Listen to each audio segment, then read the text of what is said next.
Thank you, Mr. President. I'm Sheldon Clare, President of Canada's National Firearms Association. The NFA is the largest advocacy organization representing the rights of firearms owners and users in Canada.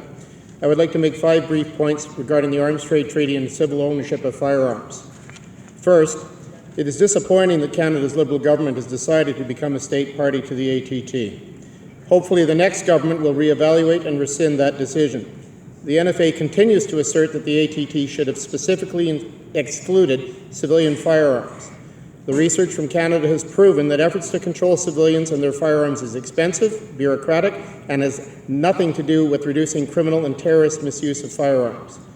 Dr. Caitlin Langman's analysis of government data has demonstrated conclusively that none of Canada's firearms control efforts from the 1970s forward have had any effect upon reducing violent crime or suicide rates. It is surely clear from recent and ongoing events around the world that there is a pressing need for civilians to have improved, not reduced, access to arms for defense. Second, the activities of hunting, target shooting, collecting, self-defense, and the manufacture and sale of firearms, ammunition, and accessories support economies around the world. Both male and female Canadians of all ethnicities use firearms for all of these purposes. Women in particular can benefit from access to firearms for defense use. Canada and the United States are important examples of these major benefits, with hunting and other civil firearms-related activities generating billions of dollars of economic gain. Third, Canadians, including Aboriginal people, use firearms and ammunition responsibly in support of hunting, target shooting, history, and defense.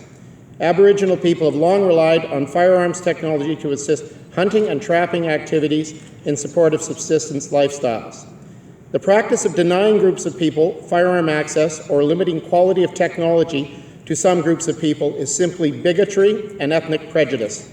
Again, I implore you that UN efforts need to remain focused on state actors, terror groups, and areas of conflict, not on over-regulating civilian firearms communities within stable states. Fourth, so-called gun control is flawed policy that relies upon failed practices of compulsory training and licensing of individuals, registering firearms, classifying firearms, and ultimately confiscation of firearms. Regimes of control and oppression only affect the law-abiding and do not change the practices of those who would do evil. These policies have not produced any public safety benefit in Canada.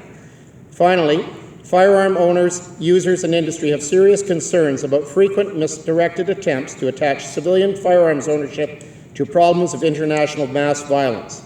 It is important to understand the difference between the violent activities of state actors and terrorists and the peaceful nature of people who use firearms as tools in their cultural practices and everyday lives. Poor law that has no effect on bad behavior reduces respect for the rule of law and encourages civil disobedience. Thank you for your consideration, Mr. President.